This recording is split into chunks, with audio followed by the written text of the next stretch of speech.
Welcome to Podcapers, the official podcast of A Place to Hang Your Cape. And this week, Mark Russell, I choose you! Yay! Cue the music!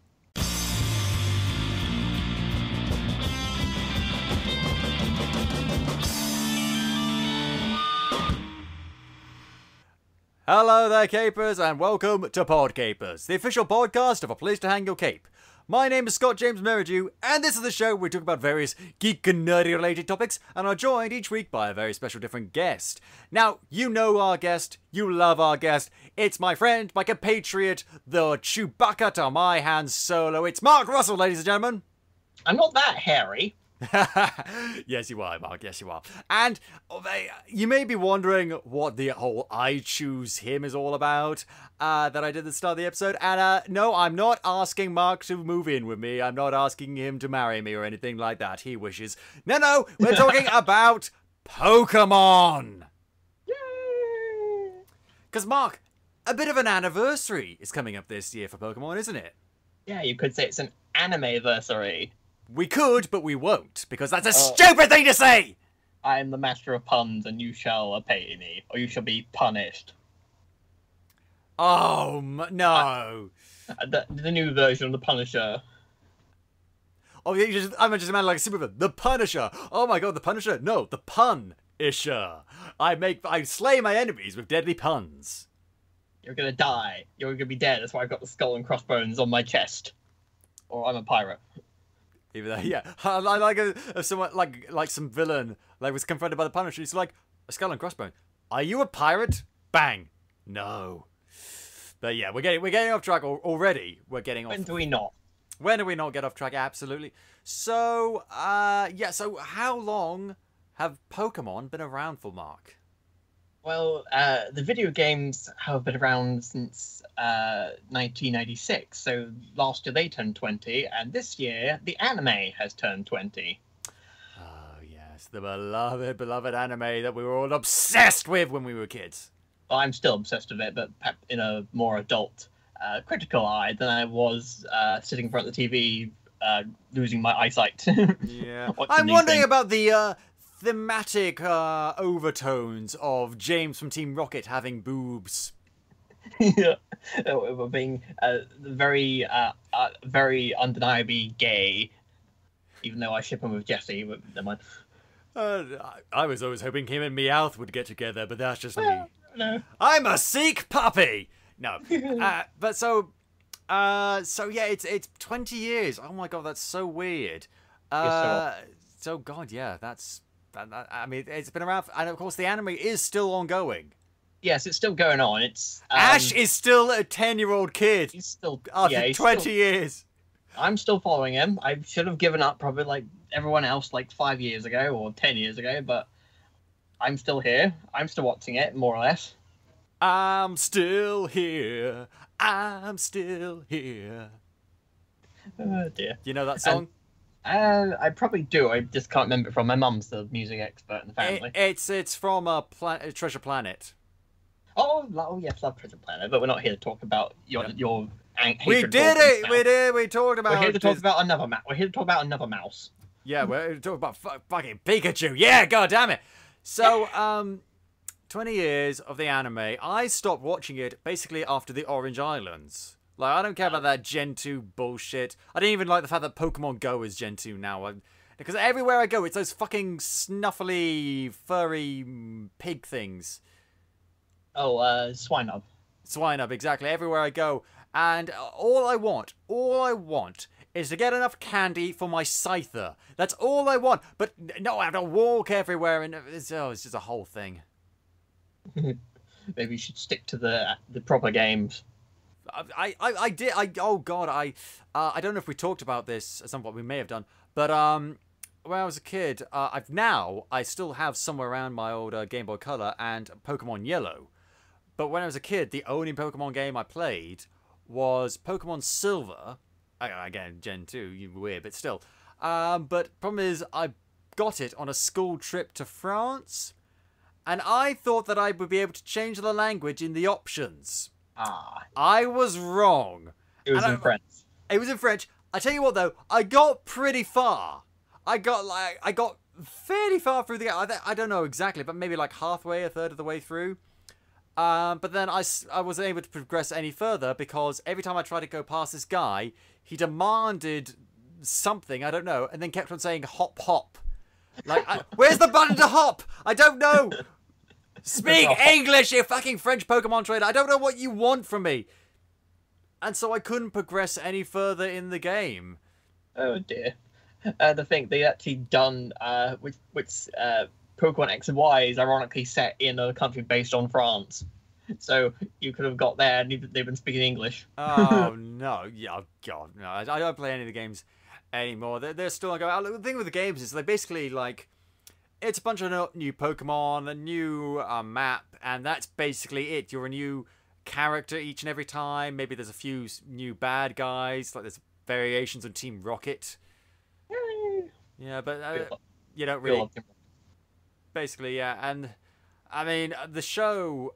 I thought the show was going to be like cool because we show Ash's progression and his journey to become the ultimate Pokemon Master. But no, he's still trying to become the ultimate Pokemon Master, and he hasn't really progressed any further than he did when he first 20 started. years ago. 20 years ago, basically. I mean, he's found like a whole bunch of legendary Pokemon. I know there was a movie about how he found a bunch of new Pokemon. Well, a bunch of legendary ones at least. But beyond that, he doesn't even hang around with Misty and Brock anymore. No, Misty left at the end of the Joe Silver and Gold arc, and Brock was around for an extra 10 years, and he was kicked out too. Yeah. Well, so in Orange Islands, Brock left because he had to like take care of a bunch of Pokemon and learn how to be a Pokemon breeder, which I thought was okay. But then they replaced him with some Tracy. I don't care about fucking Tracy. Who's Tracy? I don't know. I'm not the only person who likes Tracy. I thought he was quite funny. I mean, they only had him around for one. They only had him around for one season, and they left him with Professor Oak because he's a Professor Oak fanboy. Yeah, I mean, I don't know. Again, it was a while ago that I finished the show, and so yeah, I didn't really care about him. But I watched a lot of the show. I watched all of the show from the beginning up to Orange Islands, ages ago. But I'm not that familiar with the movies. Well, the 20th movie came out this year in Japan. So they literally were doing this like every year, a new Pokemon movie. Yeah, pretty much. I've got... That's expedient. I've got 5 of them, and I watched the others on the internet. Yeah. And it's been a mixture of good and bad, because they basically follow the same plot. There's a legendary Pokemon, there's a bad guy, Ash just happens to be in the same area, stuff happens, Pokemon fights, someone quote-unquote dies for 5 seconds, comes back to life, hey, everyone's alright, rinse and repeat. Because the anime has been a slave, in a manner of speaking, to the games, because whenever they announce a new game, it's like, hooray, new games, wait a minute, Ash has got to go over the same thing again. Yeah. I mean, in the X and Y X and Y series, which was actually pretty good, they injected some life into the dying carcass that was this anime, and Ash came second in the Pokemon League. But it's clear he lost based on the necessary to continue his journey, because the water Pokemon should beat a fire Pokemon, and Deus Ex Machina. Basically, yeah. And some of the Pokemon they're coming up with, I mean, people have talked about fucking Klefki, I think his name is, where it's fucking bunch of keys. It's a Pokemon that's keys. Keys! And there's another one that's fucking like an ice cream. It's fucking ice cream Pokemon. I mean, I know not all of them necessarily have terrestrial analogues, like animals that are based on our animals. But at the same time, like, keys? Really? Keys? You're just running out of things at this point. I mean, it shouldn't be that hard to do ice-type Pokemon. I mean, we've got 2 entire continents made of ice. We have Alaska and Canada and stuff, and do an entire army of penguins. Right, okay, Mark, Alaska and Canada aren't made entirely out of ice. Well, some people think they are. Yeah, in some part, but there's fucking snow up here in Scotland in parts. That doesn't mean we're not the country like beyond the wall in Game of Thrones. They should do Scottish Pokemon. It'd be quite fun. Scottish Pokemon, I don't know, just like like a haggis. Yeah. Basically just a haggis, because as we all know, haggis is a real animal. Yes, it's made out of cows or lambs. I can't remember. No, it's its own separate animal, Mark. Oh, is it? Yeah. Because it's interesting because it's only in Scotland, but it's also one side of its legs are shorter than the other, which makes it easier for it to run around the mountains. Okay. I'm being suspicious. I'm being suspicious now. I'm going to have to look this up later, or just in case you're taking me for a ride. I am taking you for a ride and taking you for a magical... No, because this is... I can't believe you actually bought it. Oh my god. No, because there's no such thing as a naturally occurring haggis animal in the wild. Yeah, it's made out of sheep. Yeah, it's made out of various... I was right. Yeah, you were. But here's the thing. It's a legend that we tell to tourists... and we take great pleasure in their faces when they think, oh, there's an actual haggis animal. I wonder if we'll see one. No, you won't. Like a third of all American tourists believe that it's real. But probably because we keep telling them. But still, I'd still like to see that. Or 1% British people in my case. I don't think you're representative of 1% of British people. Maybe like 0.1 or something. I don't know. Anyway, yes. So 20 movies. We're not going to have time to go through them all, are we? I'm not going to waste my time. I'll be saying the same thing over and over again. Basically, yeah. So, I mean, how many of these movies were released in the UK? To my knowledge, in theatres, 3. The rest are all available at HMV. Okay, so, shall we just do the first 3 movies? I think that would make sense just to tackle those 3, because those are the ones that I grew up with. I remember seeing the first one in the cinema, vaguely. Wow, yeah. So, God, yeah. I mean, I saw the first one on DVD, or possibly even video, if I remember rightly. In fact, when I was a kid, I was living in Scotland.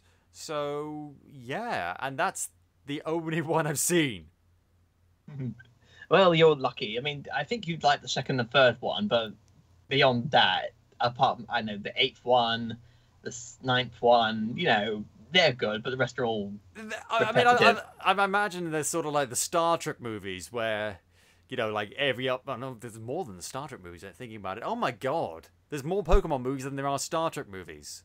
Yes, I think like some of the longest running... Oh, wait, no, because there's like 24, 25 Star Trek movies? No. Yeah, that's James Bond. Oh, yes, sorry.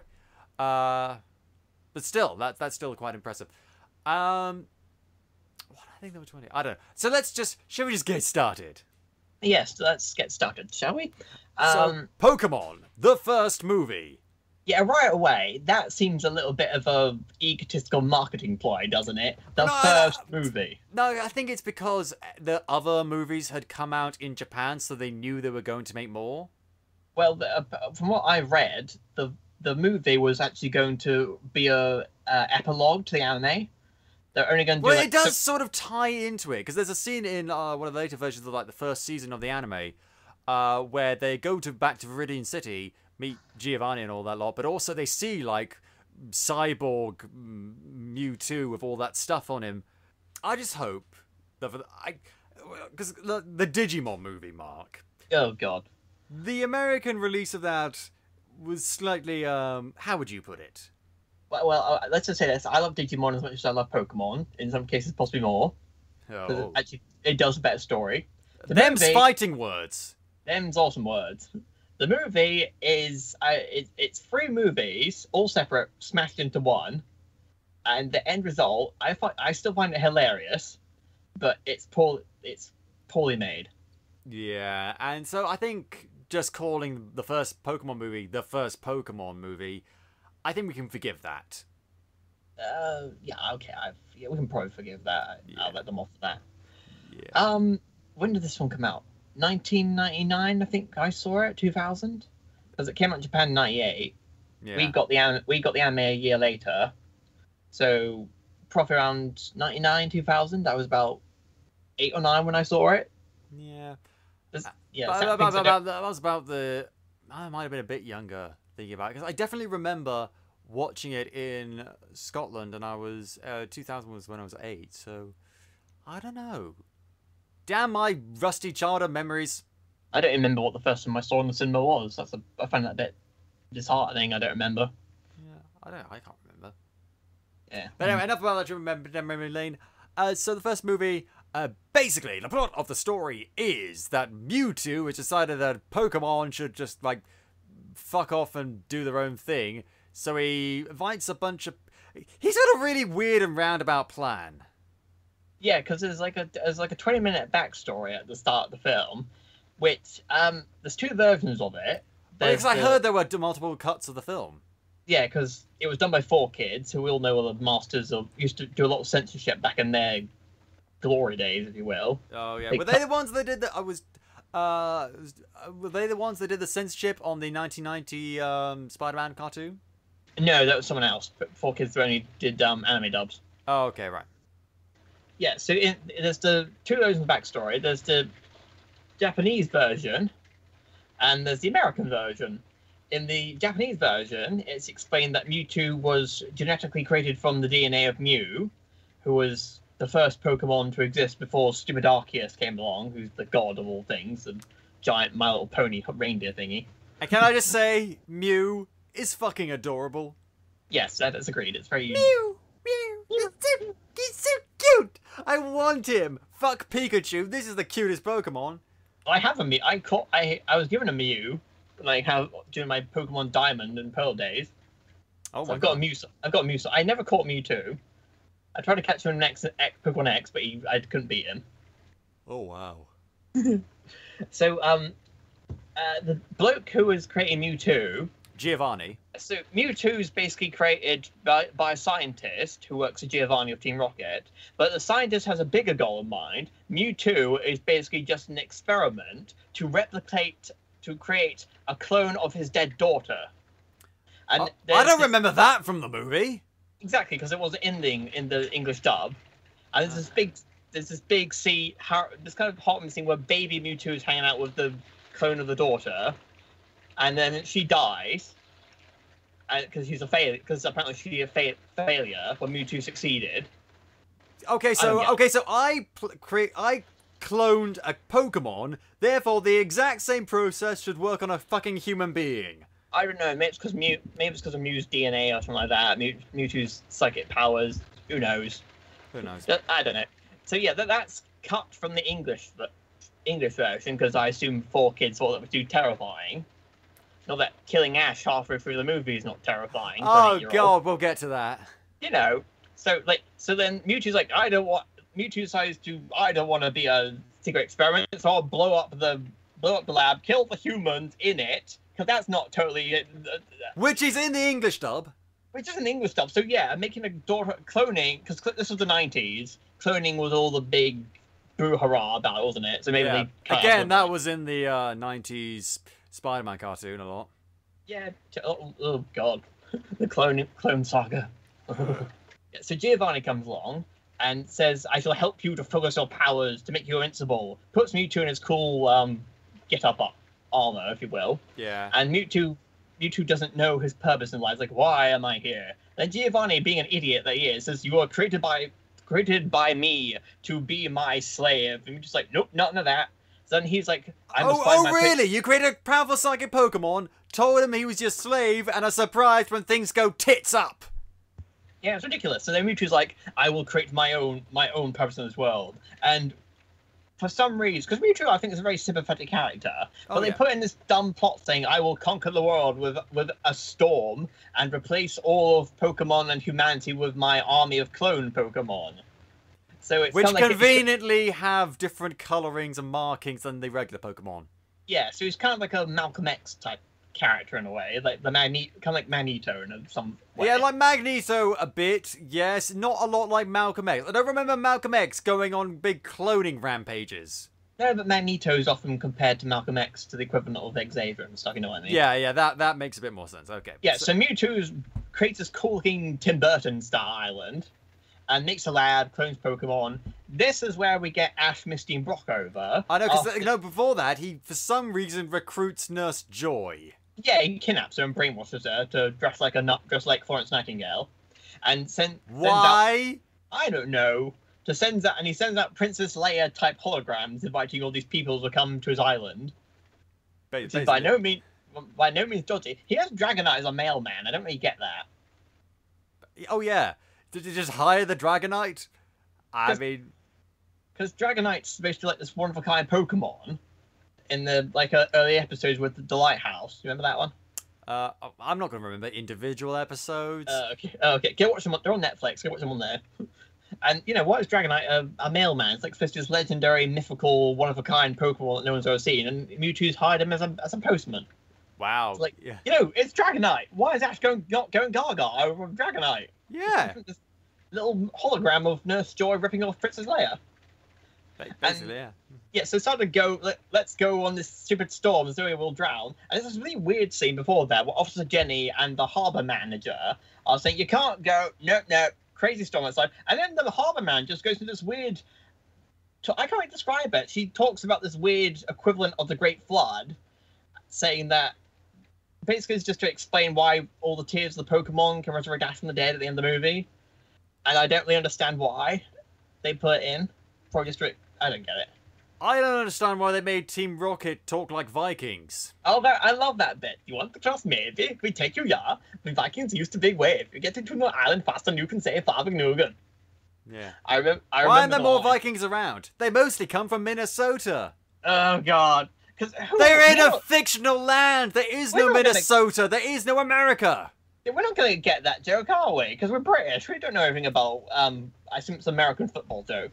Oh, is it an American football joke? I didn't even know that. I don't know, because I assume there's a group called Minnesotan Vikings, like a football group or something. I don't know.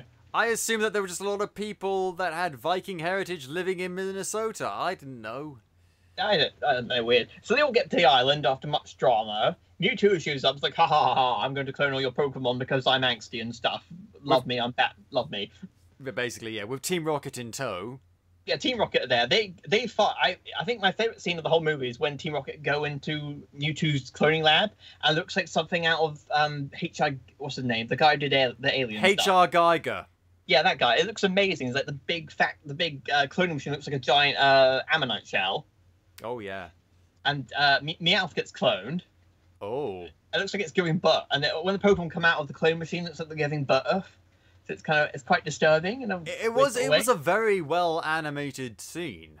Yeah, I love it.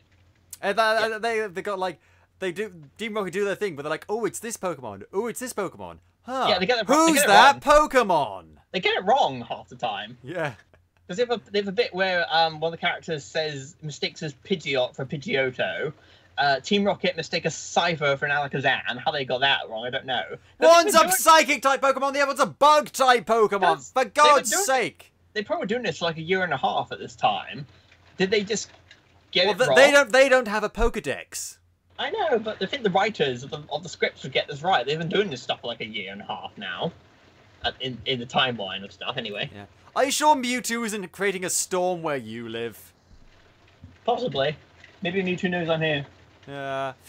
Yeah, it's really creepy how he does that in the movie. He just starts waving his hand and then... But is that powerful? As I said in my review of the movie on the website, he makes Professor X look like Mystic Meg. Oh, God. Yeah, so... Big fighting, then Mewtwo captures all the Pokemon, clones them, Mew shows up, and... Yay! And Mewtwo's like doing this big speech to Mew. Mew's just like flying around in circles, bored out of his skull, completely not caring. He's just like a curious little thing. There's a bit where he like plays on the windmill and he's like, Mew! Mew! Mew! And I want him. Yes. Or maybe I think Mew's a she, actually, but that's just my opinion. I don't care. Yeah, so then Ash rescues Pikachu and the other Pokemon from the cloning machine, and there's a big epic moment when he and the other Pokemon all come out of the smoke, of fire and smoke. It's like, we're gonna stop you, Mewtwo. And he's like, there's no point trying to do that, kid. I'm a psychic type. You're an idiot with a stupid hat. Yeah, basically. What's Ash gonna do? What is he gonna fucking do? Ash does what he does best in every movie, at least others. He always tries to punch something that's got a force field around it, and it doesn't work. He does it in the first one, he does it in the second one, he does it in the third one, he does it in the fourth one, he does it in the fifth one. You are a 10-year-old child, Ash. Know your limitations. The one he's so stupid is because he gets electrocuted all the time, where he keeps throwing himself at barriers. Jeez. Brock isn't this stupid when he meets a pretty girl. He kind of jumped past that in X and Y. He kind of technically got a girlfriend in X and Y. Oh, thank God, at last. At long fucking last. And it's not Misty. Yeah, who? So I never really wanted that anyway. I did, but we won't go into that sort of thing. I don't care who you ship, Mark. I ship everybody. I ship the Titanic and the Mary Rose. What's shipping? Oh, God. Oh, dear. Yeah, so then we go into what I think is the worst part of the movie, in a manner of speaking, because Mewtwo blocks all their ability to have a normal fight. So you said, let's do it Mortal Kombat style. And they all start all the Pokemon start beating each other up. Kind of yeah, literally, like, you see a bit like one of the Pikachus, like, slapping the other. Yeah, it's like, I don't want to. Why am I hurting Pikachu? Make it stop. And then 4Kids, being 4Kids, they hammer in, for the next 5 minutes, hammering this stupid fighting is wrong message. So despite the fact that the whole show is based around creature magic things fighting! Yeah, there is some point in this. There is some truth in it, saying, this is not how you should treat Pokemon. They should be fighting by the rules of the game and stuff, not just ripping each other apart like legalized dogfights. But they don't shut up about it. Literally every single one of the characters makes some sort of pithy comment about inclusivity and sharing. Even Meowth. Even Meowth, like for him, because I quite like what Meowth says, because he's like, What are you fighting for? We all have the same earth, the same air, the same sky. Let's all start looking at what's the same instead of what's different. And that was a terrible impression of Meowth. No, but that is what he said, and it's like James is like, I was prepared for trouble, but not like this. Mew and Mewtwo start having it out. Yeah, they have this big giant ping pong match of energy balls in the sky, and it's pretty fucking cool. And Ash is trying to get to Pikachu so he can stop the fighting, because that Pikachu's refusing to fight his clone, who's now crying, and I'm crying, everyone's crying because it's really sad. And I think what I like about the movie is I can't remember his name. There's like a philosopher theorizer. I can't remember his name, but he came up with this idea that Mewtwo is the equivalent of humanity messing with nature, and Mew is the natural way of things. And this is a clash of humanity versus nature in a sort of way. I think that makes sense thematically speaking. But then it follows with the saddest thing I have ever fucking seen. Well, yeah, one of the saddest things because Pokemon was, damn, it made me cry a lot when I was young. That's that one episode where, like, Ash gets caught in, like, a snowstorm and has to go in, like, this cave, and all of his Pokemon come out of their balls, even though he tells them not to, and he's like, my friends. Oh, God. We'll stay warm all together. Even Charizard! Even Charizard! No, it was Charmander at that point. Oh, right, yeah. Oh. But still! And Butterfree leaving. Oh, Butterfree! Butterfree! Pikachu nearly left. But this scene, he gets caught in between the two psychic blasts, and for some reason, I don't know, he turns to stone. I don't get that. Maybe he's... But then Pikachu starts trying to zap him awake. He's like, wake up, Ash! Wake up, Ash! Why won't he wake up? And then all the Pokemon start crying, and then tears bring him back to life, and it's stupid, but it makes me sad. It's stupid, but it's wonderful, and it's stupid at the same time, and there's now blue skies outside, so everything's alright, just like in the movie. Blue skies have come out, Ash is alive. Grey skies are gonna clear up. That's not the first time he dies in the movie. He dies again in, like, the 13th, 14th movie. He goes into space and he runs out of oxygen. Oh, fuck. Wow. His mother is the most neglectful person in the goddamn world. Well, when you send a 10-year-old out into the wild to go capture wild animals and get involved in legalized dogfights, you kind of wonder, what's up the laws of this world? Why is she so... Brock and Misty are at least a bit older. I think Misty's actually the same age, and Brock's like 16 or something. Yeah, but... although he left all of his young brother and sisters in the care of his deadbeat dad. And his mum was quote-unquote dead, but then she turns up with no... Because they said in the 5th episode, she's dead. And then tons of episodes later, when Brock goes home, his mum is miraculously alive. No, Mum, I thought you were dead. Nope. And he got Misty with her dopey sisters who go off to be celebrities and leave her to run the gym on her own. A 12-year-old. He's got her from the gym. on her own aquarium and a whole big business. It's ridiculous. Yeah. Oh god. But so Ash comes back to life. Everyone's happy, and Mewtwo's like, "Well, shit. Maybe I got it wrong." Yeah, Mewtwo has a change of heart, and I think the line he says is one of my favorite moments in the movie. If I can just get the picture up, which I have with the actual quote on it. There we go. Mewtwo says, "The circumstances of one's birth are irrelevant. It's what you do with the gift of life that determines who you are." Which I don't know, is a wonderful thing to say, which I think it needs to be said a lot more in these modern times. Yes, but it's true, but at the same time, it's one of those things where basically, like, forget about, you know, where you came from and just focus on who you are. It's a good message, but it's one that's been repeated many, many times in many, many different forms of media. Yeah, so then Mewtwo says, with Mew, they take the Pokemon off to the Promised Land, or in other words, a island in the middle of the Johto region, and then Mewtwo becomes really angsty for some dumb reason. I was going to say, and then Mewtwo is never seen again, but is he seen again? Yeah, I'll get to that bit in a minute. Okay, and that's basically the movie. Oh no, because fucking then, they turn back time and everyone forgets what happened. Yeah, exactly. So Mewtwo's like, these events are best for everyone, and he erases everyone's memories of the whole event. But so they forget the message about not fighting. Exactly. They spend 5 minutes hammering into our heads and say, "Oh well, never mind. That never happened. Back to Pokemon and hooray! This will change humanity forever." Nope.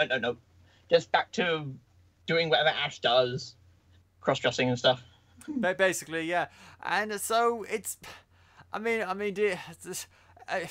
ends on this really weird callback. Like when I first started on my Pokemon journey, I saw a really rare Pokemon. Remember that bit from the first episode where he saw that? I don't know. The Ho-Oh. Oh, the what? Who's actually the Ho-Oh? Ho-Oh. It's Japanese for rainbow. Oh, okay. Or Phoenix, or something like that. And actually, they were doing that in the 20th movie. They're remaking the first episode and showing Ash going on an adventure, chasing after Ho-Oh and stuff. Oh, I'm not sure how I feel about that. It's not a remake. It's just like a reimagining of the first bit. Okay, wasn't that whole Pokemon Origin anime was about? No, that was based on the video games. Oh yeah, because I watched like the first episode of that and found it very uninteresting. Yeah, I didn't, because there's no emotional attachment to it like I have to Ash. Basically, yeah. I mean, it's a nice idea and cool to explore the world of Pokemon a bit more. But, yeah, the inclusion of Ash and Mystery and Brock and all that stuff gave the show, like, a point. Mm-hmm. That's right. And who names their child Red? You can get away with that in a video game, but... Gary's called Green or Blue. But no. Unless you're in Ruby, stop naming your kids after colors. Or Captain Scarlet. Yeah, so those two are the exceptions. Yeah. Who calls the children Gold or Silver? Let's show Kanye West or something like that. Probably, yeah. Something like that, yeah. God damn, I'll be honest, I have a much bigger emotional attachment to Ruby than I do Pokemon at this point. We should talk about that at some point. I would love to talk about it. Anyway, we're getting ahead of ourselves. So, that's the first movie, and I also remember there was this short that was attached to it. Yeah, there's Pikachu's Vacation. Pikachu's Vacation, where we meet Marill and Snubbull. Yeah, first appearance of Marill, who I very much love. Aww. And Snubbull, he's alright, I suppose. He's like a big pink bulldog. It's weird.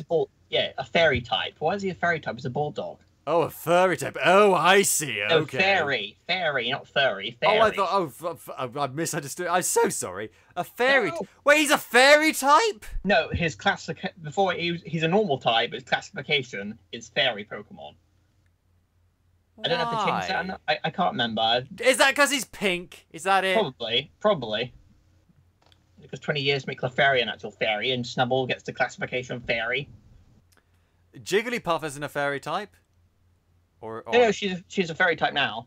Oh, God. Oh, well, I'm trying to think of any other pink Pokemon. I can't do it. No. Mew. Mew. Okay, fine. He's a psychic type. Oh, I don't know. Yeah, so, your overall thoughts on this movie? Well, okay, out of the 3 we're reviewing, I think this is the weakest one, because the story's quite flawed. The message is lost, literally. But there's a lot of nostalgia for it. I still think I enjoy it more with each new viewing, in a weird sort of way. Okay. Do you want to talk about the sequel they did? I would. No, I don't want to talk. No, I don't want to talk about that. You don't? Oh wait, no. I thought the sequel was like one of the next 3 movies. Well, they did. Well, there's 3 movies, but then they did the direct-to-video sequel sorts to the first movie. Really? Okay, yeah. Let's talk about that then. I'll talk about it in brief. Mewtwo has taken all of his Pokemon to a tiny island in Johto, in the middle of like this big, what do you call it? Like a big cavern, kind of a bit like looks a bit like Mount Kilimanjaro, with a lake in the middle. Okay. I don't know. And for some reason, rather than now being quoting Mystique, mutant and proud, or in this case, cloned and proud, Mewtwo is now angsty as hell. It's like, we don't belong here. We're copies, products of science. We don't belong outside this place. You made those copies, Mewtwo! Yeah, so he's now gone from Magneto to I don't know, Kylo Ren, by the sound. Kylo Ren, exactly. Ugh. So, and all the other people are like, we want to go outside. It's like, no, we can't go outside. It's not safe. But it's only because you chose the most hazardous place to live. Because apparently there are like tornadoes that can that spin buses up in the air and stuff. Well, you can control the weather, Mewtwo! Yeah, exactly. And you are the architect of your own misery. Exactly. And I don't know where Mew's gone. And then Ash, Misty, and Brock just happen to be in the area again. Team Rocket kidnap Pikachu. They hike their way up the mountain. And they end up finding the island. Just as Team Rocket show up. This is not Jessie and Meowth. This is Giovanni and Team Rocket. Oh, right. They're awesome. They're like badasses. They just come in. Yeah, Jesse and James were basically like the idiots of Team Rocket. The Yeah, actual organization is a very sophisticated criminal network. Yeah, Giovanni, he wants to capture Mewtwo and use him as a super weapon like he was supposed to. A couple of weird things. One, there's a scene where Giovanni's like talking to himself, like, now we shall find out Mewtwo, whose will is stronger. And he's got a glass of alcohol in his hand, and he breaks the glass in his hand. And he's like, whose will is stronger? He just breaks his hand, like, there's no, like, okay. My will is stronger because my hand is stronger, and it also has shards of glass in it. Ow. That was a waste of a perfectly good single malt. Yeah, Team Rocket have like they're like Hydra basically. They're all over the place. They apparently have an official Team Rocket licensed guidebook. Because there's a bit early on. But like for tourists who get mugged. Yeah, it's like they got and Jesse, James, and Meowth are reading it. I'm like, okay, does Team Rocket have their own tourism industry? And of course, there is the classic line. I don't know if you know about this one. You probably heard it somewhere. It's raining, and Brock has a frying pan with him. He's like, "Hey, I know. I use my trusty frying pan as a drying pan." And he puts it over his head like an umbrella. It's hilarious. The show did not have the best dialogue, but it was better than that. It. Still, yeah, it's still better dialogue than the fucking American version of Digimon. Goddamn. More or less, yeah. So there's not really much to say about this, and it's. Yeah, good. Oh, no, the best part, I haven't got to the point. They capture all the Pokemon, all the clone Pokemon. This includes Charizard, Blastoise, Gyarados. They lock them all in a cage. A barred cage, a normal prison cell, and there's nothing there to stop them from breaking out. But the Pokemon are so stupid they don't break out. Oh my god, a metal cage! Charizard! Could you possibly get out of this? No, I couldn't. You've got Gyarados in there that uses a Hyper Beam in the first movie, and it just doesn't do anything. It's like, come on, break out! And they just wait for a convenient explosion to escape the cave. It's ridiculous. Fucking hell. Yeah, and then Mewtwo's like, screw it, we just make everybody forget the memories. And I was like, no, don't do that. And everyone convinces Mewtwo to not erase everyone's memories again. And it's like, oh yeah, did they remember that he erased their memories? No, so but they formed a new relationship with him. Ash saves his life, and he's just like, okay, fine. You can all stay. I'll keep your memories, but I will erase Giovanni's and everyone else's memories. So Giovanni doesn't remember that he created Mewtwo. So that's a pretty good way to wrap things up. Actually, that's a pretty clever way to wrap it up. Just like make your enemy forget all about you. Yeah, I'm fine with that. Yeah, so Mewtwo, he leaves again. They will go to explore the world. That's the last time we see this version of Mewtwo in the anime. Because in the the Black and White arc, they introduced a female Mewtwo, and they vaguely suggest that this Mewtwo was made by Team Plasma. Team who? Which ones are they? The Black, was it Team? Is it Team Plasma? I can't remember. I think it's Team Plasma. They basically a rip-off of Team Rocket, and they clone this new Mewtwo. I don't know where she comes from, and she has her own movie. But she's a bit more. I don't trust humans, but I'm not going to blow up the world type of personality. She's weird. I thought, because we all thought, oh, it's original Mewtwo, he's going back. Who the hell's this female one? Where's she spring from? Mutina. Yeah, exactly, Mutina. Well, like that. So, like, okay, fine, super. So that's the last time we see Mewtwo. And that's, like, the wrap-up of his story. And then we should probably... Do you want to go on to the second one, Matt? I think it's about time we move on to the second Pokemon movie. And I've run out of Pokemon movies that I've seen. Oh, dear. So it's just my... You're going to have to lead me through... Is this the Pokemon movie 2000? Yes, the Pokemon movie 2000. The one that had the big Lugia, or whatever the name is on the cover. Lugia, that's it. Yeah, so this one's set in the Orange League. You mean the Indigo League? No, the Orange Island League, because they had the league. The Orange Island League, okay. They had a league there too. Okay. Oh yeah, of course, sorry. I thought you were confusing it with the Orange Island. Sorry. No, sorry. It's the same anime they're repeating the same thing over and over again. You're bound to get confused. Yeah. So, new century, new millennium, Pokemon's at its peak. You know, the anime, trading card games, etc. They made the rap. I love the Pokemon rap. I know it off by heart. You got every single... You know all 600 Pokemon in the rap. No, just the first version of the original generation. Oh, right. So you know 150 Pokemon off by heart in the rap. 151 Pokemon off by heart. Which I'm not going to do now. No, let's hear it. I want to hear it now. No, I'm not going to do it now because I can't do it. You said you knew it off by heart. I do, but it doesn't mean I'm going to do it now. Well, I'm not sure I believe you, Mark. Well, I do. Well, you can. Well, I'll do it for you at some point, just not now. All right, fine, sport. Yeah. So. Pokemon 2000. Oh no! What's that other song? What we all live in a Pokemon world. That's the theme song for the I wanna be the greatest master. Greatest master. That was so late 90s. It's amazing. Yeah, because it's rapping. It's done by the same people who did the original one for the first season. Same guy who I saw a video of him a couple of months ago, back when Pokemon Go was first starting, just as a celebration of that, and he's still into it. He's still really upbeat about Pokemon and stuff. Yeah, because he did a thing for the 20th anniversary with the theme song. I think he's done a recording of the Japanese version, and he's done at some point. I think it was during the 2008 U.S. presidential election. He put his support on one of the candidates by doing a version of the theme song to their policies. It's very bizarre. Oh, speaking of which, the theme song for the Pokemon 2000 was actually performed by a U.S. presidential-elect called Herman Cain. Did you hear about that? No.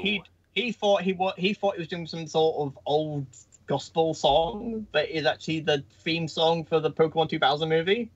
No one, and he didn't know that. Everyone thought it was hysterical, and pretty much ended up destroying his presidential campaign. I'm not surprised. If Hillary did that, fucking hell.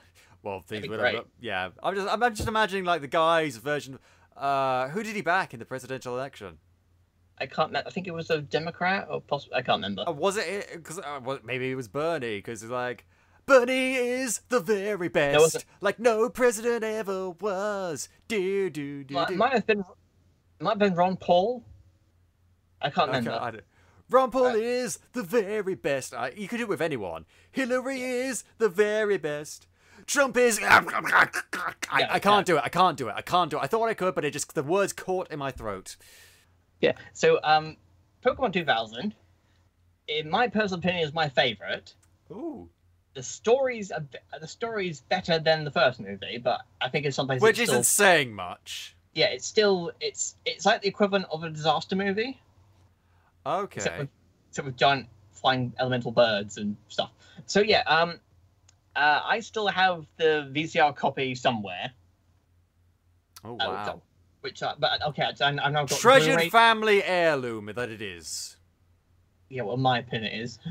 Yeah. But I have got the Blu-ray pack with the first 3 movies on it, so I'll have to wait and see what happens to those. Yeah, I mean, as you say, these are the only ones that got a UK release. So, just go through it all for me. What is happening? What makes it better?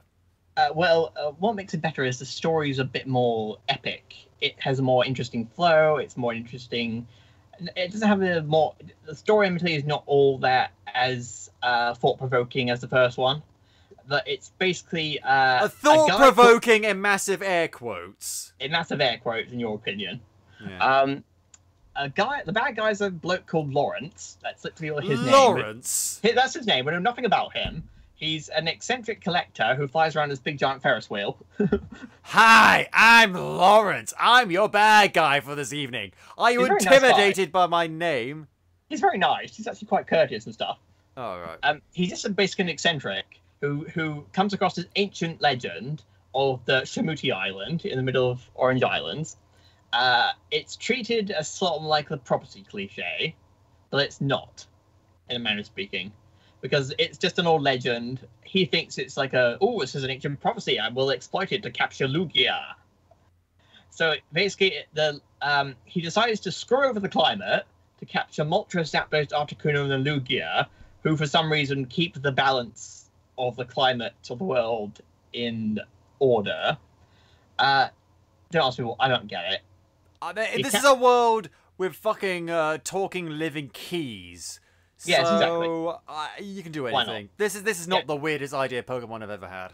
Yeah, so he captures Moltres and Zapdos, and it causes the whole of the world's environment to go crazy. It's like the day after tomorrow. Oh, wow. In a manner of speaking. So, for some reason, all the Pokemon in the world know what's happening, and they all start flocking to the Orange Islands to stand around. That's what they do. And Professor Oak finds out, he's like, Pokemon are more in tune with nature than we are. So when they know something goes wrong, they can sense it. And he, Ash's mom, and Professor Ivy... Professor who? Professor Ivy. She's the lady that Brock left. She's the reason why Brock left at the end of the first season. Oh, right. Yeah, okay. Yeah, so they jump in a helicopter and they fly off to Orange Islands to exposit, basically. And Ash, Misty, now Tracy, because Brock had left, and Pikachu get caught in a storm, wash up on Shamuti Island, and Ash is selected to be the chosen one, quote unquote, for the Shamuti Island festival to celebrate the legend. Okay. And if you thought sending a 10-year-old off into the wild to capture Pokemon was a crazy idea, in this, Ash has got to go in a boat, sail to the islands of the killer, elementally powered psycho birds, collect the equivalent of Dragon Balls, and then take them to the shrine on Shamuti. So they're basically asking Ash to commit suicide for the sake of their festival. Oh god! You see that aviary full of killer falcons? Could you just wander in there and pick up a few rocks for me? That would be great. Please go into that aviary of killer pterodactyls on Jurassic Park. I'm sure you'll be fine in there. Absolutely. Yeah, but that's more like it. Yeah. So, oh my god, does he survive? Yeah, because Ash is more like, okay, sure, this is a holiday, fine, we'll go along with it. Because he doesn't assume it's going to... Being Ash, he assumes he's going to, like, it's going to be fine. Pikachu's like, Pikachu's completely aware of what's going on. We gotta get the Pika out of here! Yeah, pretty much. He's like, we gotta go get the magic Dragon Ball thingies. So he, Ash, and take off on the boat. Team Rocket are in hell, because they crashed their submarine into the rocks, and they're now trying to swim their way to shore in the remains of their submarine. Oh god, I thought you meant literally hell, like they actually got banished to the underworld. Oh my god. No, and Misty, Tracy, and this other character called Melody, who's supposed to be in charge of the festival. She's the shrine maiden, if you will. Oh, they go after Ash in Melody's flying boat. They must have stopped from Miyazaki. What? A flying? Well, then it's not a fucking boat, is it? I don't get it, because it's a boat. She presses a button, and the sails kind of... I can't... You have to watch it to understand it. The boat can somehow fly. Or hover. I don't really get it. Okay, fine. That's not even the biggest weird thing about this universe. So, yeah, I'll live with it. Yeah, so the gang will meet on Fire Island where Moltres used to be, because the villain kidnapped him. Zapdos arrives, does this weird, cool electrical communication thing with Pikachu. It looks like they're both shooting lightning at each other, and apparently they can both talk through that, electrical waves. Okay. Like, wait, Moltres or Zapdos? Zapdos. Okay. And Meowth translates because he's the only Pokemon that can speak English for some silly reason. I can't remember why. He learned the hard way. Yeah, you think Pikachu, after all this time, you think Ash, knowing that, would have taught Pikachu fucking English? You think Team Rocket would have sold Meowth to Las Vegas or something? Yeah, like, come see the Pokemon that can talk. They're idiots. Yeah, so Lawrence shows up in this big giant flying Ferris wheel shaped fortress. Because this thing has to be seen to be believed. It's a big, look at a Ferris wheel, flip on its side, and then tons of tiny little propellers in, and you've got a basic idea what it looks like. Oh, so it's basically like a weird UFO. Yeah, weird. Yeah, weird steampunk UFO. Oh, wow. So they all get kidnapped, in it, sort of, because Lawrence just thinks he's caught Zapdos. And he's like, oh, I didn't know I had these guys down here. And he's like really nice. He's like, oh, hi guys, welcome to my flying fortress. Like, I'm going to capture these Pokemon and fulfill my destiny. And then they do the 4 kids put their foot in their mouths again.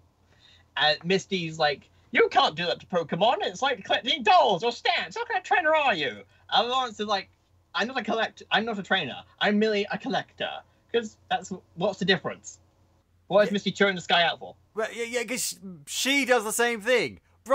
Ash does the fucking same thing. They collect Pokemon, they capture them in the wild, and then use them for their own purposes. Like, if he's just like, I mean, I imagine this guy isn't like doing anything with the Pokemon. He's just holding them so that he can hold them, right?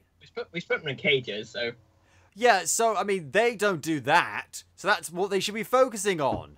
Like, okay, yeah, we collect Pokemon, but, you know, we let them out. We fucking do stuff with them. We care about them. We don't just hoard them. Yeah, so Ash and Co. realised that the legend, prophecy, whatever, is true. So that we got to bust Moltres Zapdos out of here to save the world. But then for some reason, which I really don't get, they bust Moltres out, and then Moltres attack Zapdos, and then they just start beating each other up for some reason. Articuno shows up, and they all start beating each other up for some silly reason. I really don't get it. Maybe it's like a territorial thing. Possibly, I don't know. Yeah. And then Ash and Co. They get the second Dragon Ball thingy. They crash land back on Samuti, where they meet a talking Slowking. What? Yeah, I don't know, Psychic type, I guess. Who has a strange obsession with getting trousers. Okay. Because it's a bit earlier where he's like covered in snow, and he's like, I could use for some pants. I presume he wants to wear trousers. It is a variation of Slowpoke, so, you know. Yeah. They're not exactly the brightest bulbs in the bunch. Yeah, so Slowking tells Ash to put the Dragon Balls, which I'm calling... they haven't got a name, I'm just calling them the Dragon Balls. He puts them in the shrine, and he says that you're still going to go get the one from Articuno's island. Lugia shows up like he's Jesus. There's clearly obviously some Lugia, Jesus! Some metaphor stuff going on there. Lugia can also talk English, but he's using telepathy, so that's off. That thing explain that. Bit better. He said, and it's revealed, God help us, that Ash is not just a chosen one; he is the chosen one to save the world. Because in the legend, it says, unless Lugia can save the world, alas, his song will fail. Thus, the earth shall turn to ash. I was like, okay, right. The original interpretation, like, okay, right, fine. Lugia fails, the world is going to be destroyed. But no, it was literally saying the world will turn to Ash Ketchum to save it. Oh my god! Thank God his mom named him Ash. Can you imagine if he was called I don't know, Spencer? I mean, Ash. And thus the world shall turn to Spencer. They do turn that. They do point that out. Ash says, well, right now I wish my name was Bob instead of Ash. Yeah. Because he does actually freak out about it. It's like, well, wait a minute, I can't do this. Training Pokemon's hard enough. Saving the world is way too hard. And I was like, oh, go on, Ash, we'll be fine. He'll save the world. I mean, what are you, a 10-year-old boy? But Ash has died twice already, so it doesn't really matter. Yeah, oh, God. And does he save the world? In short, yeah. He and Peach go off to save the island. Team Rocket show up, because they're like, we don't want the world destroyed. There's no one left to steal from. And they show up in this man-made speedboat, which is really cool. They go up to Ice Island, grab the third Dragon Ball, and then they run back down the side of the mountain of a volcano. Lugia, they all jump to Lugia, but Team Rocket realize that they're too heavy and they're slowing them down. So they go, let's protect the world from devastation! And they let go, and they fall to what you assume is going to be their heroic death. They survive somehow and hitting ice-cold water. Jesse, James, Meowth, I thought you were dead. Nope. We're Team Rocket. We're indestructible. Like well, they keep every episode. They keep blasting off into the sky to the point where you can't see them, and they always survive. Looks like we're blasting off again. They survive because they're Team Rocket. They're awesome. Until Meowth suddenly didn't. Hmm? What do you mean? I thought Meowth died. No, Meowth still. Well, there's a joke where he nearly drowns in the Pokemon Sun and Moon anime because he sees the face of a scary Pokemon. But he's like dead for like 2 seconds and they revive them. It's mostly played for laughs. Oh, okay, right. Phew, I thought they'd actually kill Meowth. Jeez. They're not going to kill Meowth. No, sad. It was only, sadly, his voice actor that died. Oh, yeah. Maddie Blaustein died, I think, nearly 10 years ago now? 2008? Oh, it was a while ago at least, but yeah, that's... Yeah, we do miss her terribly. We do miss her, and I listened to the new voice. It's fine, but it's not Meowth. Well, it's Meowth and James are now voiced by the guy who used to do Gary. So he's like the only voice actor who's still here, who's still doing it since the first episode. Oh wow. Okay, yeah, good for him. And Casey Rogers, who does Wobbuffet, she's still there. Yeah. Okay, so they save the world. Team Rocket are fine. What happens next? Pretty much, Misty then pleases tons of fanboys around the world by pretty much confirming that she likes Ash. Yay for me. Oh wow. I think that was only placed in the dub though, so. Yeah, well, yeah, because God forbid we have a female character that doesn't have a romantic interest. Yeah, I suppose. So, so Mystique rescues Ash when he falls on Lugia. I can't bother to go into the details. And then the best moment of the whole film, Ash goes up to the shrine, puts the third Dragon Ball in, and then the character Melody steps up, brings out the Ocarina of Time, basically, and plays this fantastic orchestral piece called look it up on YouTube when we're done here. Lugia's theme or Lugia's song. It's one of my favorite film tunes of all time. It's beautiful, and it somehow brings peace to Zapdos, Articuno, and Moltres. Lugia returns from the dead, sort of, and there's this weird bit which I really can't explain properly because in the prophecy, Lawrence thinks that this monster called the Beast of the Sea is Lugia. Hence why he's doing it. But then it turns out that the Beast of the Sea is this weird underwater current thingy that is causing all the environmental stuff to happen because of the balance between Arctic and Oh, it wasn't a literal monster. It's just a natural phenomenon. Yeah, it's just a big wave of water that comes out. So, happy ending all around. Everyone goes home. Oh, and at the end of the movie, Team Rocket have survived. They come up onto the island. Slowking is there. And they said, no one saw us be heroes. And Slowking said, lots of people saw you out there. And all of them are watching you right now. And he looks at the camera. And Team Rocket are like, oh, so we're good guys. So they break the fourth. Because Team Rocket always break the fourth wall. But now Slowking's breaking the fourth wall. Oh, my fucking lord. That's...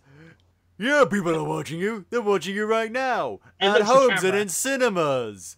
Get it? Jeez. And then the film ends with it's like they throw tons of CD or music tracks there at the end. They've got the main theme performed by the Late Dawn of Summer.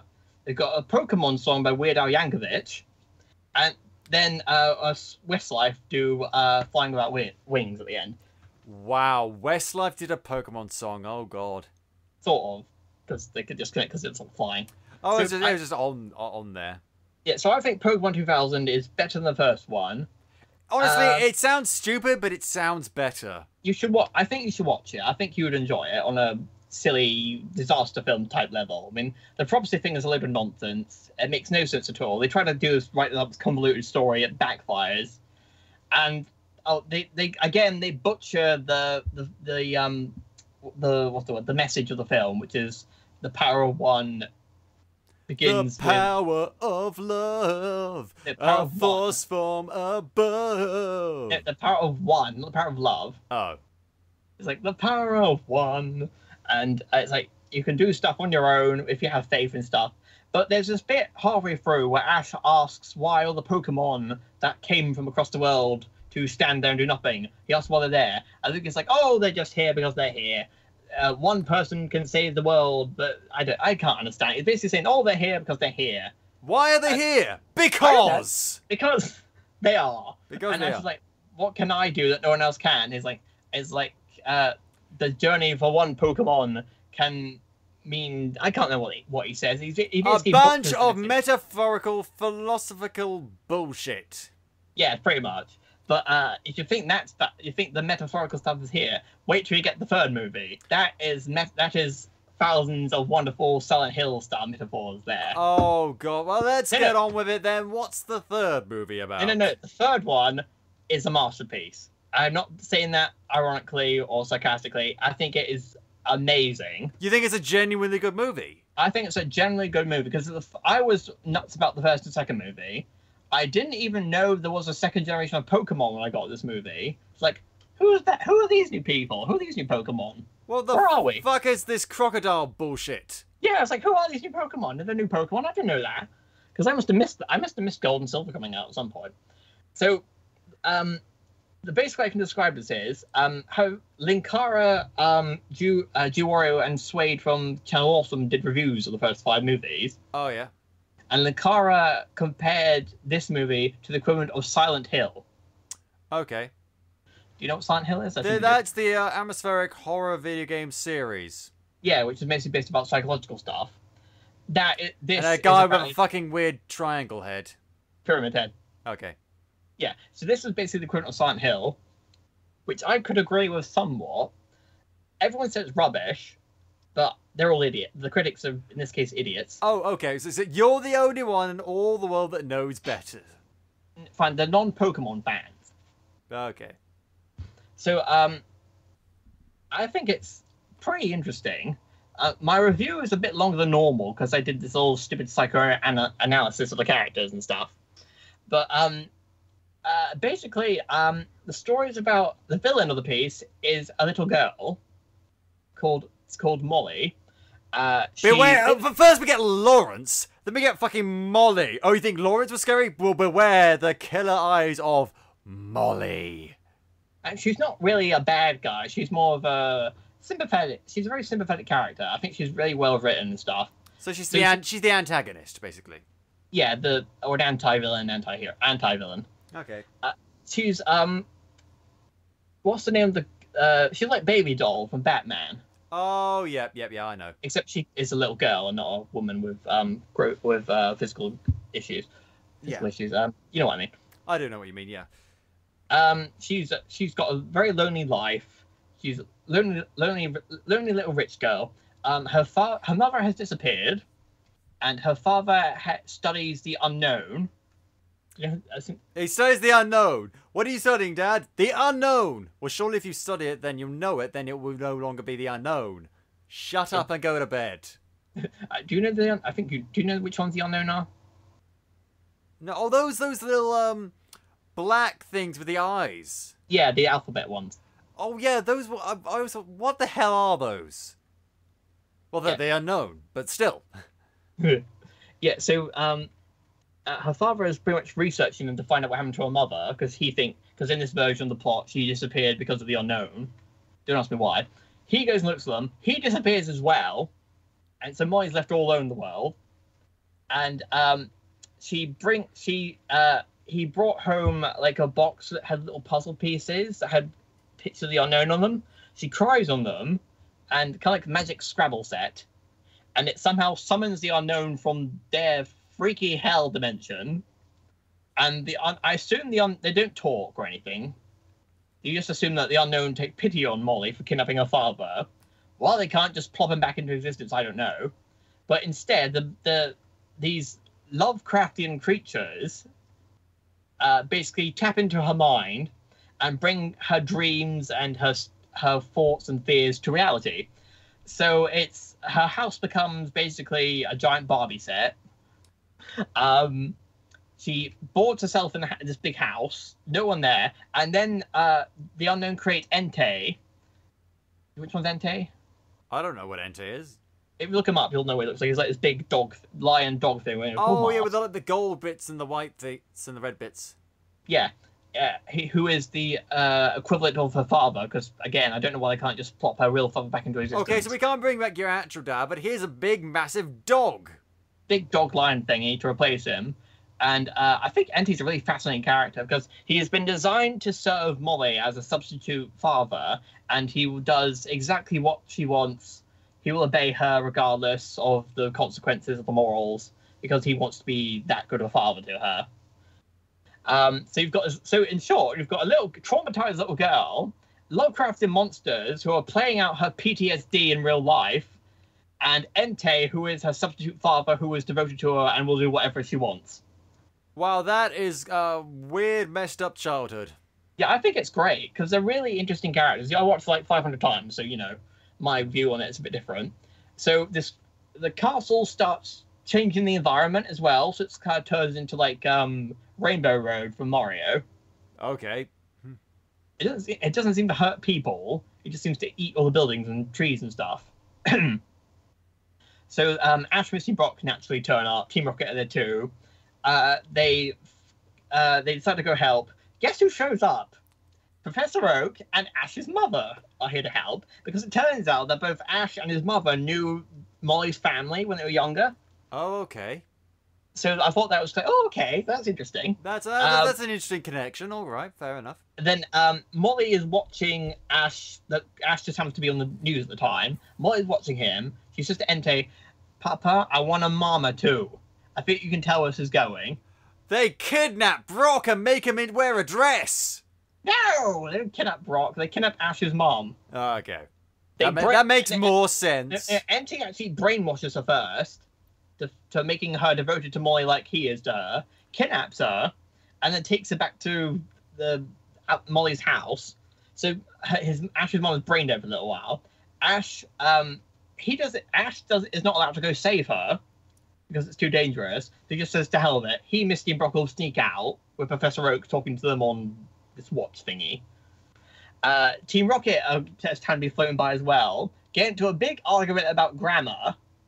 Because they're following Ash, because they're walking for the water. No, they're waiting. They're walking. They're waiting. How can they be waiting if they're walking? They're walking for the stream? Yeah. They're not waiting!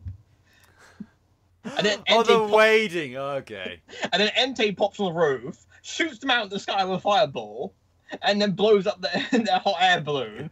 It's like, that's pretty graphic. It's like, this is... Imagine if Who's On First had ended with them getting barbecued. Oh my god. Bang! And Molly's like completely okay with it. She's like, "Do you make them go away?" Yes, they want to disturb us again. So Molly's completely okay with being locked up in a house with a monster and a brainwashed monster. Did you tear off their fucking heads? Yes, child, I did. Good. The blood of my enemies will quench my thirst. So the twerps, as we like to call them, they actually use the Pokemon in really cool, creative ways. They use them to break into the house and stuff. So they have because the crystal stuff that's now makes up the house, it can't be broken. It keeps healing itself. So they let's shoot with a flamethrower first, keep that going, and then we'll use a water gun to transport ourselves into the house like we're in a water cannon. That's kind of cool. Okay. And Molly keeps changing the house because of her imagination, so keeps getting all SEO stuff, like it's in labyrinths and stuff. All right. Team Rocket come across the unknown.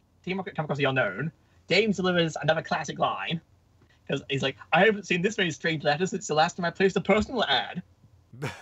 I don't get it. Oh god, yeah. You know what? Yeah, I love Team Rocket. This is why.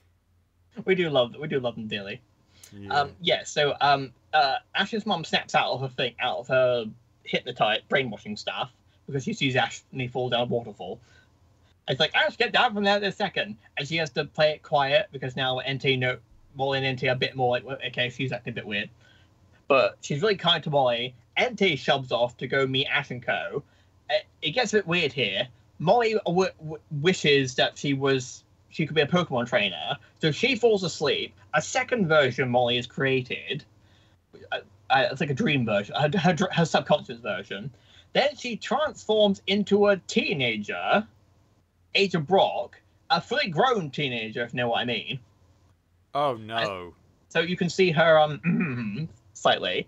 Brock decides to challenge her to a Pokemon match so Ash and Misty can sneak up, and he starts flirting with her, which I think is a bit weird.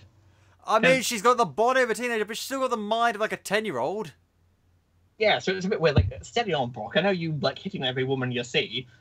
But, you know, it was like, steady on. So Brock gets his ass kicked by all his Pokemon because they're supercharged. He's like got a Teddy Ursa and a Phanpy and a Flappy who are supercharged. So her Phanpy is like an elephant. He does a rollout, sends Brock's Onix flying into orbit. Just like, more. So then Ash and Misty reach this like beach area, and then Molly and Entei show up again. Molly gets younger, so she's now Misty's age, and she now has the power of God because she's in the dream world. So now she's taking advantage of the power. She's like a kid version of Freddy Krueger. Sort of, in a way, because she's only like 10, but she has now realized the power she possesses from the unknown, and she's starting to take advantage of it. So she and Misty get into this epic underwater Pokemon battle because they can breathe underwater because it's a dream world. They've got it's like 2 minutes long, but it won't be longer. There's an epic scene with like got who is it? Staryu and what's the manta ray Pokemon called? Mantine, that's it. Thank you. So they got this epic fight of them like doing epic ballet, underwater ballet basically. And then it cuts away to Ash and Pikachu getting up to Molly's bedroom. This is where it gets super dark. Ash decides that they should get Molly out of the house. Ash's mom wakes her up and says that the whole thing is a lie. How does it? You don't want to know how Molly takes it? She has a mental breakdown. Oh dear. She freaks out. She screams hysterically. She summons a blizzard. Entei appears, and he's very scary. He's like, "You messed with my daughter. You're dead." So Ash tries to escape with his mom. Entei says, "You're not going anywhere." Pikachu tries to fight Entei, but he's a Pikachu. He's an Entei. What do you think's going to happen? Ash gets blasted off a cliff.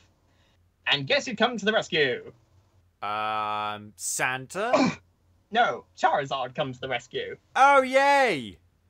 So, it's Ash and Charizard versus Entei. It's this really cool fight where Ash is flying around with Charizard like he's Daenerys trying to kill Entei. But, Entei... Ash, breaker of trains, 10-year-old boy of dragons. I don't know. Breaker of trains. Breaker of trains, yeah. Breaker of trainers. Breaker of trainers, yeah. But, you know, Charizard loses. Entei pins him to the ground by his neck. And like, this will end it. And he's about to execute Charizard. I was like, no. Whoa, shut up. And then Molly steps in, because she's been watching this whole thing the time, traumatized out of mind, and she said, "No more, just stop, no more." Because she's had enough. She's been traumatized by watching her father of sorts trying to kill someone. She's like, "No more fighting, no more." She cries. She stops crying, all really sad.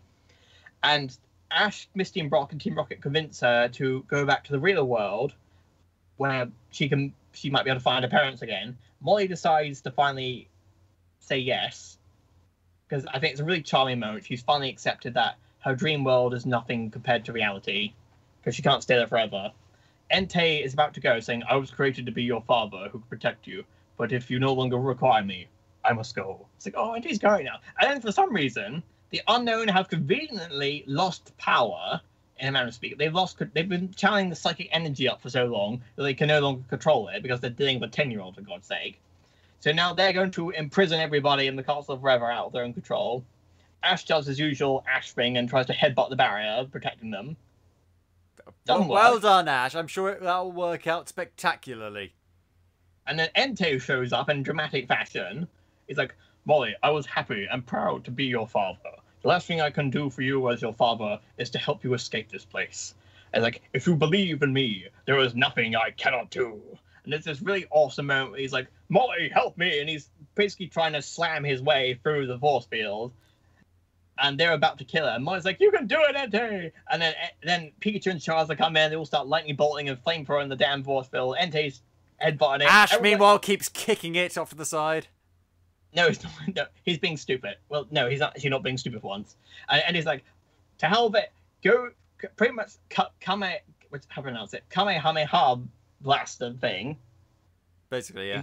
It shoots a giant laser blast with it. The Unknown get defeated, and they go off back to the dimension. But Entei's there, floating in the sky, like, "Molly, I must go now, because my destiny has been fulfilled. I must go now. My planet needs me." Yeah, pretty much. And then he dies, basically. Really sad, because Molly's now lost her pet father all over again. Oh, jeez. Everything gets restored to normal. They're all able to go outside. Then that's technically where the film ends. But then it keeps on going in the end credits. Molly's dad has farted out the unknown dimension, so he goes home. Okay. So I guess they're able to find it. And then Molly's mother turns up. It's like, where'd she come from? Mum, like, really? I thought you were dead. Nope. Yeah, so I know I haven't probably given it I probably haven't been able to explain it properly, but I think the third movie is probably the best out of the first three. I think it's a very... It sounds a lot more emotionally investing. Yeah, for starters, Ash has a personal stake in this where his mother gets kidnapped. He knows Molly's family, even though it wasn't established until this movie. Molly and Entei are both multi-layered villains. They're not just evil, generic bad guys who want to take over the world like half the characters in this movie. The animation is superb. The fight scenes are superb. The music, I think, not as good as the second movie, but I think it's more or less. Team Rocket don't get to do as much. In fact, this is the last movie they probably get to do anything relevant to the plot. Except for just turn up like, we're in this one too. Bye now. Yeah, pretty much. I think it's cool what they did with the dream stuff, because that broke a lot of rules. We could have... But sadly, we didn't get to see Porygon. No, we didn't get to see Porygon, did we? No. No. Fucking seizure. Yeah, stupid. Well, I don't know. It put, like, how many people did it put in hospital? What? 10,000? How many people did that episode put in hospital? About 10,000 Japanese kids? I don't know about 10,000, but certainly quite a lot. Yeah, so in short, I think Pokemon, the third movie, is the best out of the three so far. I think it's the level above all the others, with the exception of the 8th movie. But we won't. I think we'll leave it there. It's been very. Honestly, I had no intention of watching these movies before this episode, but now having listened to it, I might be tempted to give them a go. Yeah, if you give me for a second, watch the second one, the third one, maybe the 5th one, 8th one, and the 9th one. Okay, but in the meantime, Capers, you can check out Mark's reviews of all these movies. Is it in one place, or is it just three things? No, it's I did reviews for the first movie, the second movie, and the third movie. The second look reviews. Okay, well, we'll include links for that in the show notes, so you can check that out and decide for yourself. And I think we're going to leave it there. So I thought that's rather an interesting history about the movie Pokemons. Yeah, thank you. I'm here to help. Maybe at some point we shall destroy the Digimon movie. I'm glad to. Fucking glad to. I hate Digimon. It's very good. Well, No. not the movie. The series are better than the movie. No, it's fucking not. It's full of weird, stupid jokes that don't make any fucking sense and the worst fucking dubbing I've ever seen in my fucking... But anyway. So, thank you, Mark, for joining me today. Thank you very much for inviting me. Not at all. And thank you to Dan Harris for our logo, the lovely logo with the microphone and the red and blue glasses. Thank you. You can listen to the show on iTunes, Podbean, YouTube, or at ap2hyc.com/podcapers. And if you do go on iTunes, leave us a review. Got good stuff to say? Got bad stuff to say? We want to know. You can find us on Facebook, Twitter, Instagram at ap2hyc using the hashtag Podcapers or that muckety muck. We're on the Weeby Geeks and Tangent Bound Network. And also we have a Patreon. Check out our lovely exclusive awards that you can get for supporting us on there. And so thank you very much for joining us, Capers. This has been Podcapers, the official podcast of A Place to Hang Your Cape. Cue the music!